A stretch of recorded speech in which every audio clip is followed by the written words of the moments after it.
വീണ്ടും ദൈവം നമുക്ക് ഈ പുതിയ മാസം ഒരു ആദ്യ വെള്ളിയാഴ്ച തരുന്നു. ദൈവത്തിൻ്റെ വിശ്വസ്തതയ്ക്കായിട്ട് സ്തോത്രം. കർത്താവ് നല്ലവൻ. ഈ ജൂൺ മാസം മഴ പെയ്യട്ടെ, എല്ലാ സാഹചര്യങ്ങളും അറിയാവുന്ന കർത്താവ് നമ്മെ അത്ഭുതകരമായി എല്ലാ സാഹചര്യത്തിൽ നിന്നും, എല്ലാ പ്രയാസത്തിൽ നിന്നും, എല്ലാ പ്രളയത്തിൽ നിന്നും ദൈവം നമ്മെ വിടുവിക്കും. ഓരോ പ്രതിസന്ധികളെ അതിജീവിച്ചവരാണ് മലയാളികൾ. വെള്ളപ്പൊക്കം വന്നു, അതിനുശേഷം കോവിഡ് 2-3 വർഷത്തേക്ക് വ്യാപിച്ചു, വീണ്ടും വെള്ളപ്പൊക്കങ്ങൾ വരുന്നു. ജീവിതത്തിൽ ഇതെല്ലാം വരുമ്പോൾ നമ്മൾ ഇതിനെയെല്ലാം തോൽപ്പിച്ച് ഓടിക്കും. അതിജീവിക്കാനുള്ള ശേഷിയുള്ള ഏറ്റവും ശക്തിയുള്ള കൂട്ടരാണ് മനുഷ്യർ. അതിജീവനത്തിൻ്റെ ശക്തി നമ്മുടെ മേലുണ്ട്. അതുകൊണ്ടാണ് നീതിമാൻ അനർത്ഥങ്ങൾ അസംഖ്യം, അവ എല്ലാറ്റിലും ദൈവം അവനെ വിടുവിക്കുന്നു എന്ന് നമ്മൾ വായിക്കുന്നു. അപ്പോൾ എല്ലാ പ്രതിസന്ധിയിൽ നിന്നും നമ്മൾ പുറത്തു വരും, എല്ലാ സങ്കടങ്ങളിൽ നിന്നും നാം പുറത്തു വരും. അപ്പോൾ ഇന്ന് കാണുന്ന എല്ലാ സാഹചര്യങ്ങളെയും നോക്കിയിട്ട് പറയണം, ഞാൻ ഇതിൽ നിന്നെല്ലാം പുറത്തു വരും. ഇതുകൊണ്ടൊന്നും ഭൂമി അവസാനിക്കാൻ പോകുന്നില്ല, എൻ്റെ ജീവിതവും തീരാൻ പോകുന്നില്ല. എല്ലാറ്റിലും ഞാനൊരു ജയോത്സവം കാണുന്നു എന്ന് പറയാൻ ദൈവത്തിൻ്റെ കൃപ നമ്മുടെ മേൽ ദൈവം ധാരാളമായി തരട്ടെ. അതിനുള്ള ശക്തി ദൈവം നമുക്ക് തരട്ടെ. ഈ ബന്ധങ്ങളെക്കുറിച്ച് പറയുന്നത്, ബന്ധങ്ങൾ ഒരു ഇലക്ട്രിക്കൽ കറണ്ട് പോലെയാണ്. തെറ്റായ കണക്ഷൻ നിനക്ക് തരുന്നത് ഷോക്കായിരിക്കും. നല്ല കണക്ഷൻ നല്ല ഉയർന്ന ജീവിതം തരും. ശരിയായ കണക്ഷൻ, റോങ് കണക്ഷൻ വന്നാൽ ഷോക്ക് ഉണ്ടാകും. ജീവിതത്തിൽ പലർക്കും ചില ബന്ധങ്ങളിൽ നിന്നുണ്ടായത് ഷോക്കാണ്. എന്നാലും ഞാൻ അവനിൽ നിന്ന് പ്രതീക്ഷിച്ചില്ല. അയ്യോ, ആ ചെറുപ്പക്കാരനോ, നമ്മുടെ വീട്ടിൽ കയറിയിറങ്ങിയ ചെറുപ്പക്കാരൻ, നമ്മുടെ മോനെ പോലെ കണ്ടവൻ എൻ്റെ മോളോട് അങ്ങനെ ചെയ്തല്ലോ. ഇങ്ങനെയുള്ള വാർത്തകളാണ് ഇന്ന് നമ്മൾ മാധ്യമങ്ങളിലൂടെ, നമ്മുടെ സമൂഹത്തിലൂടെയും കേൾക്കുന്നത്. തെറ്റായ ബന്ധങ്ങൾ ഷോക്കുണ്ടാക്കും. ദൈവത്തോട് പ്രാർത്ഥിക്കുകയും ദൈവത്തോട് അടുത്ത് നിൽക്കുകയും ചെയ്യുന്നവർക്ക് നല്ല ബന്ധങ്ങളെ ദൈവം തരും. ദാനിയേൽ എന്ന മനുഷ്യൻ, ദാനിയേൽ പ്രവചനത്തിൽ കാണുന്നു, അദ്ദേഹം അടിമയായി പിടിക്കപ്പെട്ട ഒരു ബാലകനാണ്. അദ്ദേഹം ചെന്നെത്തിയത് ബാബേലിലാണ്. ആ രാജ്യത്ത് ആയിരക്കണക്കിന് അടിമ ബാലന്മാരായിട്ട് ഇസ്രായേലിലുള്ള നല്ല പങ്ക് ആൾക്കാരെ, രാജകുടുംബത്തിലുള്ളവരെയൊക്കെ പിടിച്ചുകൊണ്ടുപോയ കൂട്ടത്തിൽ ഈ പിള്ളേരുണ്ട്, ദാനിയേലുണ്ട്. എന്നാൽ ദാനിയേലിൻ്റെ ബന്ധം നോക്ക്. ദാനിയേൽ നല്ല ബന്ധങ്ങളെ തിരഞ്ഞെടുത്തു. Meshach, Shadrak, Abednego. തീർന്നു. വലിയ ബന്ധങ്ങൾക്ക് വലിയ കൂടുതൽ ഫോൺ നമ്പർ എനിക്കുണ്ട്, എനിക്ക് അയാളുമായിട്ട് ഭയങ്കര കണക്ഷനാണ്, മറ്റേ ആളുമായിട്ടുള്ള സെൽഫി, ഇൻസ്റ്റഗ്രാം മുഴുവനും അനേകരുമായിട്ടുള്ള ഫോട്ടോകളാണ്. അവിടെ നിന്ന്, ഇവിടെ നിന്ന്, റെസ്റ്റോറൻറ്റിൽ നിന്ന്, ബീച്ചിൽ നിന്ന്. എന്നാൽ അതെല്ലാം കാണാൻ ഭംഗിയാണെങ്കിലും ഈ ഷോക്ക് എപ്പോൾ വരുമെന്ന് പറയാൻ പറ്റൂല. തെറ്റായ ബന്ധങ്ങൾ ഷോക്ക് കൊണ്ടുവന്നിരിക്കും. ശരിയായ ബന്ധങ്ങൾ ഉയർന്ന നിലവാരമുള്ള ജീവിതവും നമുക്ക് നൽകും. നമ്മുടെ നല്ല കൂട്ടുകാരിലൂടെ നമ്മുടെ സംസ്കാരം മാറും, ആറ്റിറ്റ്യൂഡ് മാറും, സംസാര രീതി തന്നെ മാറും, പെരുമാറ്റം മാറും. നല്ല മനുഷ്യരുമായിട്ടുള്ള നല്ല ബന്ധങ്ങളുള്ളവർക്ക് നല്ല അഭിവൃദ്ധികളുണ്ടാകും. അതുകൊണ്ട് നമ്മൾ തിരഞ്ഞെടുക്കേണ്ട ബന്ധം കൂടുതൽ ബന്ധങ്ങളല്ല, ശരിയായ ബന്ധങ്ങൾ. എന്നാൽ ജോസഫ് എന്ന മനുഷ്യന് ആരെയും കൂട്ടുകിട്ടിയില്ല. മിസ്രൈമിലായിരിക്കുമ്പോൾ, ജയിലിലായിരിക്കുമ്പോൾ, പോത്തിഫറിൻ്റെ വീട്ടിൽ നല്ല ബന്ധങ്ങൾ തനിക്ക് ലഭിച്ചില്ല. എന്നിട്ടും ഷോക്ക് ട്രീറ്റ്മെൻറ്റുകൾ ഉണ്ടായി. നല്ല ബന്ധങ്ങൾ ഇല്ലാഞ്ഞിട്ടും ചതിയിൽപ്പെട്ടു. എന്നാൽ അബ്രഹാമിന് തൻ്റെ ജീവിതയാത്രയിൽ മമ്രയുടെ തോപ്പിലെത്തിയപ്പോൾ അവിടെയുള്ള ജനങ്ങൾ, മമ്രെ എന്ന മനുഷ്യൻ, അങ്ങനെ മറ്റു ചിലർ ലോത്തിനെ രക്ഷിക്കാനായിട്ട് യുദ്ധത്തിന് പോകുമ്പോൾ അവരെല്ലാം യുദ്ധത്തിന് അബ്രാമിൻ്റെ കൂടെ പോയി. ജാതികളാണ്, എങ്കിലും നല്ല ബന്ധങ്ങളെ അവർ സൂക്ഷിച്ചിരുന്നു. തെറ്റായ ബന്ധങ്ങളിലേക്ക് ലോത്ത് പോയപ്പോൾ ശരിയായ ബന്ധങ്ങളിൽ മാത്രം നിന്ന് അബ്രഹാമിനെ നമുക്ക് കാണാം. നല്ല ബന്ധങ്ങൾ ദാവീദിനുണ്ടായിരുന്നു. യോനാഥാൻ, ബർസില്ലായി, നല്ല ബന്ധങ്ങൾ. ദൈവം നിങ്ങൾക്ക് നല്ല ബന്ധം തരട്ടെ. തെറ്റായ ബന്ധങ്ങൾ ഉണ്ടെങ്കിൽ അറുത്തു കളയാനുള്ള ആത്മീക തൻ്റെ ഇടം നമുക്കുണ്ടാകട്ടെ. ചേർന്ന് പാടി യേശുവിനെ ആരാധിക്കാം. തിന്മയായതെല്ലാം നന്മയാക്കി മാറ്റിയല്ലോ,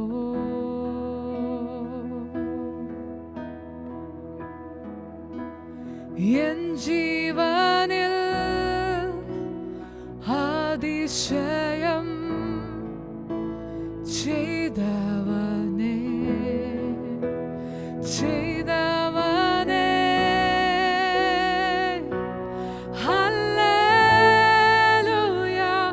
പാടും ഞാൻ, ഹല്ലേലൂയ പാടും ഞാൻ, ആരാധിച്ചു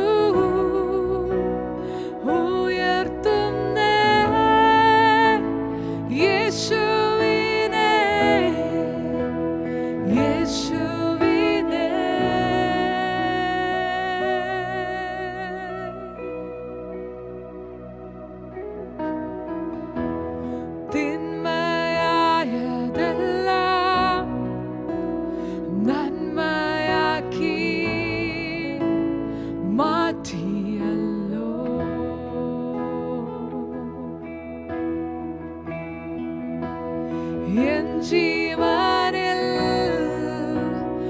അതിശയം ചെയ്തവനേ, ചെയ്തവനേ,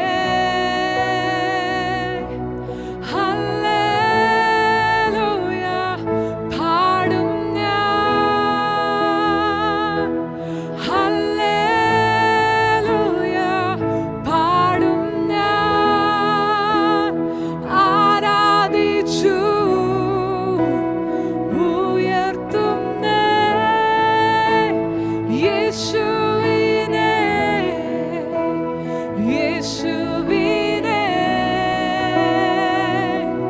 ഹല്ലേലൂയ പാടും ഞാൻ, ഹല്ലേലൂയ പാടും ഞാൻ, ആരാധിച്ചു ഉയർത്തുന്നേ യേശുവിനെ, യേശുവിനെ, ഹല്ലേലൂയ പാടും ഞാൻ, ഹല്ലേലൂയ പാടും ഞാൻ, ആരാധിച്ചു ഉയർത്തുന്നേ യേശുവിനെ, യേശുവിനെ. നമ്മൾ കഴിഞ്ഞ ദിവസം വായിച്ചത് അപ്പോസ്തലപ്രവൃത്തി 3-ാം അധ്യായത്തിൻ്റെ 12-ാം വാക്യമാണ്. അത് കണ്ടിട്ട് പത്രോസ് ജനങ്ങളോട് പറഞ്ഞു, ഇസ്രായേൽ പുരുഷന്മാരെ, ഇതിങ്കൽ ആശ്ചര്യപ്പെടുന്നത് എന്ത്? ഞങ്ങളുടെ സ്വന്തം ശക്തി കൊണ്ടോ ഭക്തി കൊണ്ടോ ഇവനെ നടക്കുമാറാക്കി എന്ന പോലെ ഞങ്ങളെ ഉറ്റുനോക്കുന്നത് എന്ത്? പത്രോസിനറിയാം ഞങ്ങളല്ല നടക്കുമാറാക്കിയത്. യോഹന്നാൻ അറിയാം ഞങ്ങളല്ല, ഞങ്ങൾ കൈകോർത്തത് കൊണ്ടോ ഞങ്ങൾ കൈപിടിച്ചത് കൊണ്ടോ അല്ല. എപ്പോഴും ഒരു ദൈവ പൈതൽ അറിയണം, ചെയ്യുന്നതെല്ലാം ദൈവം തന്നെയാണ്. ചിലർക്കൊരു തെറ്റിദ്ധാരണയുണ്ട്, ദൈവസന്നിധിയിലിരുന്ന് രോഗികളെ സൗഖ്യമാക്കാനും ഭൂതങ്ങളെ പുറത്താക്കാനും വരം ലഭിച്ചു കഴിഞ്ഞാൽ പിന്നെ മുഴുവനും നമ്മുടെ കയ്യിലാണെന്നല്ല. ഇതെല്ലാം ദൈവനിയോഗം മനസ്സിലാക്കി ചെയ്യാനുള്ളതാണ്. ദൈവത്തോട് പറ്റിച്ചേർന്ന് ചെയ്യേണ്ട കാര്യങ്ങളാണ്. നമ്മുടെ ഇഷ്ടത്തിനാണെങ്കിൽ നമുക്ക് ഈ ഭൂമിയിലുള്ള എല്ലാവരും സൗഖ്യമാക്കിക്കൂടെ? ഇല്ല. ദൈവം പറയുന്നവരെ സൗഖ്യമാക്കാൻ, ദൈവം പറയുന്നവരുടെ മേൽ നിന്ന് ഭൂതങ്ങളെ പുറത്താക്കാൻ, ദൈവം പറയുന്നവരോട് പ്രവചിക്കാൻ. എല്ലാവരോടും പ്രവചിക്കാൻ കഴിയണമെന്നില്ല. ദൈവം പറയുന്നവരോട് പ്രവചിക്കാൻ. ചിലർ നമ്മുടെ മുമ്പിൽ വന്നിരുന്നാൽ നമുക്ക് ഒരു ദൂത് പോലും കിട്ടൂല. എന്നാൽ ചിലർ വന്നിരുന്നാൽ നമുക്ക് വാ കൂട്ടാൻ കഴിയില്ല. അതുപോലെ വചനം നമ്മുടെ വായിൽ വരും. ഇതിൽ നിന്നെല്ലാം മനസ്സിലാക്കുക, ഇതെല്ലാം ദൈവത്തിൻ്റെ കാര്യങ്ങൾക്ക് വേണ്ടി ദൈവം വെച്ചിരിക്കുന്നതാണ് എല്ലാ കൃപാവരങ്ങളും. പത്രോസ് പറയണം, ഞങ്ങൾക്ക് കുറേ കൃപ കിട്ടിയെന്ന് കരുതി ഉപയോഗിക്കണമെങ്കിൽ ഞങ്ങളെ അയച്ച ദൈവം തീരുമാനിക്കണം.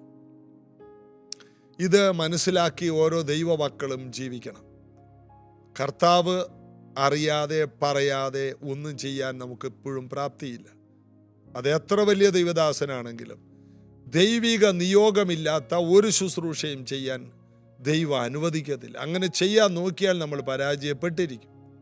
ആ നിയോഗത്തിന് വേണ്ടി കൂടി കൃപകൾ ലഭിച്ചവർ പ്രാർത്ഥിക്കണം. ഇവിടെ പത്രോസ് യോഹന്നാനും ഇവിടെ വിളിച്ചു പറയുന്നത് ഞങ്ങളല്ല. ഇവരിപ്പോൾ നേരെ യേശുവിനെ ഉയർത്തുവാനുള്ളൊരു അവസരമാക്കി ഇതിനെ മാറ്റുകയാണ്. അടുത്ത വാക്യം ഇങ്ങനെയാണ്: അബ്രഹാമിൻ്റെയും ഇസഹാക്കിൻ്റെയും യാക്കോബിൻ്റെയും ദൈവമായ നമ്മുടെ പിതാക്കന്മാരുടെ ദൈവം. അവിടെ യഹോവയെന്ന് പറയുന്നില്ല. അതുവരെ യഹോവയെന്ന് വിളിച്ചിരുന്നവർ വിളിമാറ്റി പിതാക്കന്മാരുടെ ദൈവം, സ്വർഗസ്ഥനായ പിതാവ്. പ്രസംഗിക്കുമ്പോൾ പിതാക്കന്മാരുടെ ദൈവം. ഇവർ വ്യക്തിപരമായി പ്രാർത്ഥിക്കുമ്പോൾ സ്വർഗീയ പിതാവേ. എല്ലാ രീതിയിലും യേശു ഇവരുടെ ആ മനോഭാവത്തെ തന്നെ മാറ്റിക്കളഞ്ഞു. മക്കളുടെ അവകാശത്തിലേക്കും അധികാരത്തിലേക്ക് ഇവരെ യേശു പഠിപ്പിച്ച് വളർത്തിയെടുത്തു. അബ്രഹാമിൻ്റെ ഇസഹാക്കിൻ്റെ യാക്കോബിൻ്റെ ദൈവമായ നമ്മുടെ പിതാക്കന്മാരുടെ ദൈവം തൻ്റെ ദാസനായി യേശുവിനെ മഹത്വപ്പെടുത്തി. ഉടനെ പത്രോസ് പറയുകയാണ്, യേശുവിനെ പിതാവാം ദൈവം, നമ്മുടെ പിതാക്കന്മാരുടെ ദൈവം മഹത്വപ്പെടുത്തി. അവനെ നിങ്ങൾ ഏൽപ്പിച്ചു കൊടുക്കുകയും അവനെ വിട്ടയപ്പാൻ വിധിച്ച പീലാത്തോസിന്റെ മുമ്പിൽ വെച്ച് തള്ളിപ്പറയുകയും ചെയ്തു. എന്നാൽ ദൈവം മഹത്വപ്പെടുത്തിയവനാണ് ഇവൻ, എൻ്റെ പ്രിയപുത്രൻ, ഇവനിൽ ഞാൻ പ്രസാദിച്ചിരിക്കുന്നു. എന്നിട്ടും നിങ്ങൾ അവനെ തള്ളി പറഞ്ഞു. ദൈവം മഹത്വപ്പെടുത്തി. അബ്രഹാമിൻ്റെ ഇസഹാക്കിൻ്റെ യാക്കോബിൻ്റെ ദൈവം, നിങ്ങളുടെ പിതാക്കന്മാരുടെ ദൈവം, നിങ്ങൾ പ്രത്യാശ വച്ചിരിക്കുന്ന ദൈവം യേശുവിനെ മഹത്വപ്പെടുത്തി. നിങ്ങൾ പീലാത്തോസിന്റെ മുൻപിൽ വെച്ച് തള്ളിപ്പറഞ്ഞു. എന്ത് വളരെയധികം മൂർച്ചയേറിയ വാക്കുകളാണ് പത്രോസ് ദേവാലയത്തിൻ്റെ അകത്ത് നിന്ന് ഉപയോഗിക്കുന്നത്. ഒരു പേടിയുമില്ല, മരിക്കാൻ ഭയമില്ല, ആർക്കും തൊടാൻ കഴിയാത്ത നിലയുള്ള ജ്ഞാനവും വിവേകവും ഇവരുടെ മേൽ കർത്താവ് പകർന്നു വെച്ചിരിക്കുകയാണ്. എന്നിട്ട് അടുത്ത അവർ പറയുന്നത് 14-ാം വാക്യം: പരിശുദ്ധനും നീതിമാനുമായവനെ നിങ്ങൾ തള്ളിപ്പറഞ്ഞു, കുലപാതകനായവനെ വിട്ടുതരണമെന്ന് ചോദിച്ചു. ബറാബാസിനെ മതി, മശിഹായെ ക്രൂശിക്കാൻ പറഞ്ഞു. ജീവനായകനെ കൊന്നുകളഞ്ഞു. ജീവന്റെ നായകനെയാണ് നിങ്ങൾ കൊന്നുകളഞ്ഞത്. പരിശുദ്ധനായവനെയാണ് നിങ്ങൾ കൊന്നുകളഞ്ഞത്. കള്ളനെ നിങ്ങൾ എടുത്തു, കള്ളനെ നിങ്ങൾ സ്വീകരിച്ചു. പരിശുദ്ധനായവനെ, അബ്രഹാമിന്റെ ഇസഹാക്കിന്റെയും യാക്കോബിന്റെയും മഹത്വമായ യേശുവിനെ നിങ്ങൾ തള്ളിക്കളഞ്ഞു. എന്നിട്ട് ഒരു പെരും കള്ളനെ നിങ്ങൾ നിങ്ങളുടേതായിട്ട് സ്വീകരിച്ചു. അവൻ സ്വന്തത്തിലേക്ക് വന്നു. സൗഖ്യദായകൻ സ്വന്തത്തിലേക്ക് വന്നു. സ്വന്തമായ നിങ്ങൾ അവനെ കൈക്കൊണ്ടില്ല. എന്നാൽ അവൻ്റെ നാമത്തിൽ വിശ്വസിച്ചവർക്കെല്ലാം ദൈവമക്കളാകാൻ അധികാരം കൊടുത്തു. യോഹന്നാന് പറയാൻ ഇതൊക്കെയാണുള്ളത്. അതാണ് നമ്മൾ യോഹന്നാന്റെ സുവിശേഷത്തിൽ കാണുന്നത്. പരിശുദ്ധനും നീതിമാനുമായവനെ നിങ്ങൾ തള്ളിപ്പറഞ്ഞു, കൊലപാതകനായവനെ വിട്ടുതരണമെന്ന് ചോദിച്ചു. ജീവനായകനെ കൊന്നുകളഞ്ഞു. ജീവന്റെ നായകൻ. യേശുവിനെ അവർ വിളിച്ച പേരാണ് ജീവന്റെ നായകൻ. ആടുകളുടെ ഇടയൻ മാത്രമല്ല, ജീവൻ നമ്മുടെ ജീവിതത്തിൽ എത്ര കാലം വേണമെന്ന് തീരുമാനിക്കുന്നത് നമ്മുടെ കർത്താവാണ്. നമ്മുടെ ആയുസ് എത്ര വേണം, നമ്മുടെ നിത്യത എല്ലാം തീരുമാനിച്ചിരിക്കുന്ന കർത്താവ് ജീവനായകൻ. ജീവനായകനെ നിങ്ങൾ കൊന്നുകളഞ്ഞു. 15-ാം വാക്യം, അവനെ ദൈവം മരിച്ചവരിൽ നിന്ന് എഴുന്നേൽപ്പിച്ചു, അതിന് ഞങ്ങൾ സാക്ഷികളാകുന്നു. ഇതൊക്കെ പറയാൻ കാരണം എന്താ? ആരെങ്കിലും അതിൽ ചോദിച്ചു? ഒന്നും ചോദിച്ചില്ല. എല്ലാവരും ആശ്ചര്യത്തോടെ ഈ മുടന്തൻ സൗഖ്യമായ കാര്യം അറിഞ്ഞിട്ട് ഓടിക്കൂടി പത്രോസിനെ യോഹന്നാനെ ഉറ്റുനോക്കിയ കാരണത്തിന് മറുപടി പറയുകയാണ്. ആരും ഒന്നും പറയണ്ട, പറയാൻ പത്രോസിന് ധാരാളമുണ്ട്. പത്രോസ് വാകൂട്ടിയാൽ യോഹന്നാന് പറയാൻ കണക്കില്ലാതെയുണ്ട്. രണ്ടുപേരിങ്ങനെ നിറഞ്ഞ ഓവർഫ്ലോ ആയിട്ട് നിൽക്കുകയാണ്.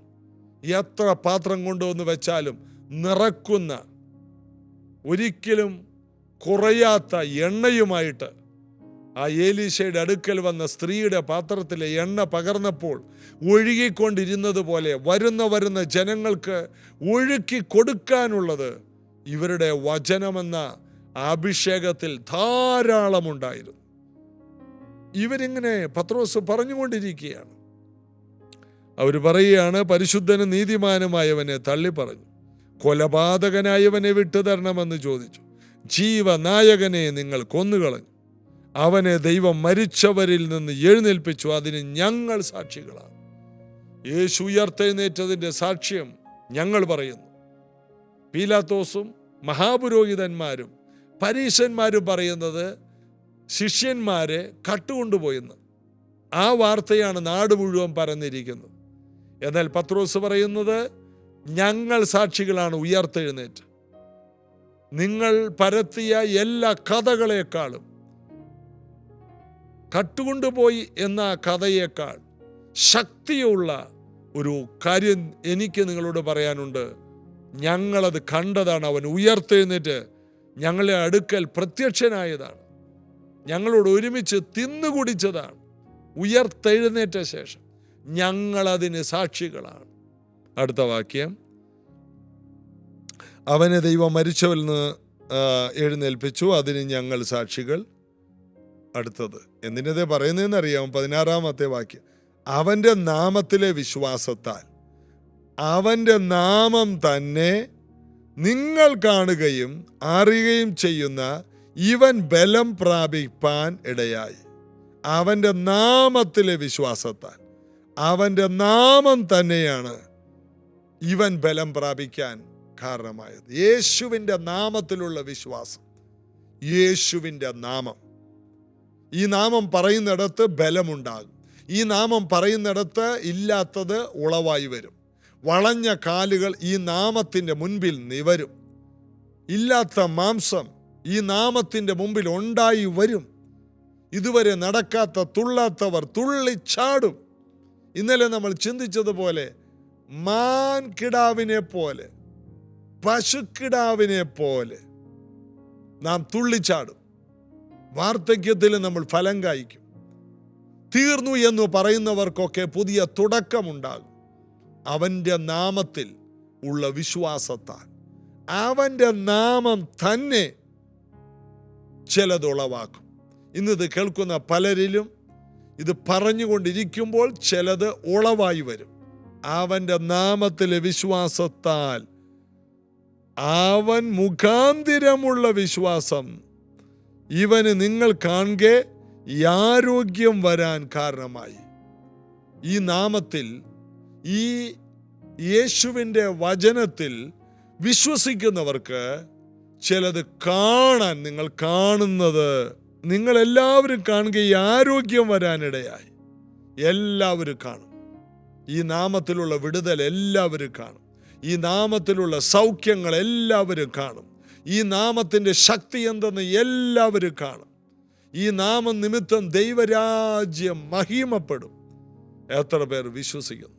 ഇന്ന് നിങ്ങളുടെ വീടിൻ്റെ ഏത് സാഹചര്യവും കർത്താവ് മാറ്റിമറിക്കും. എത്ര പ്രതിസന്ധിയാണെങ്കിലും അതിൽ നിന്ന് ദൈവം നിങ്ങളെ പുറത്തു കൊണ്ടുവരും. എത്ര സങ്കടത്തിലൂടെ പോയാലും അവിടെയെല്ലാം ദൈവത്തിൻ്റെ കരം ചലിക്കും. വിശ്വസിക്കുന്നവർ എന്നോടുകൂടെ ചേർന്നൊന്ന് പ്രാർത്ഥിക്കാം. യേശുവിൻ നാമത്തിൽ വിശ്വസിക്കുന്നു. ഇന്ന് കടന്നു പോകുന്ന എല്ലാ പ്രതിസന്ധികളിൽ നിന്നും ഈ മക്കൾ പുറത്തു വരട്ടെ. യേശുവിൻ്റെ നാമത്തിലുള്ള വിശ്വാസത്താൽ എല്ലാവരും ദൈവമക്കളാണല്ലോ. പരിശുദ്ധനായ ദാസനെ ഉയർത്തുന്ന കർത്താവേ, ഈ സീസണിൽ ഒരു വലിയ ദൈവപ്രവൃത്തി ഓരോ കുടുംബങ്ങളിലും ഞങ്ങൾ ചോദിക്കും. വലിയ ദൈവപ്രവൃത്തികൾ ഉണ്ടാകട്ടെ യേശുവിൻ നാമത്തിൽ. ആമേൻ. ഇന്നു മുതൽ വലിയ ദൈവപ്രവൃത്തികൾക്കായി നമുക്ക് കാത്തിരിക്കാം, ഒരുങ്ങാം. നാളെ ഇതേ സമയത്ത് കാണാം. God bless you.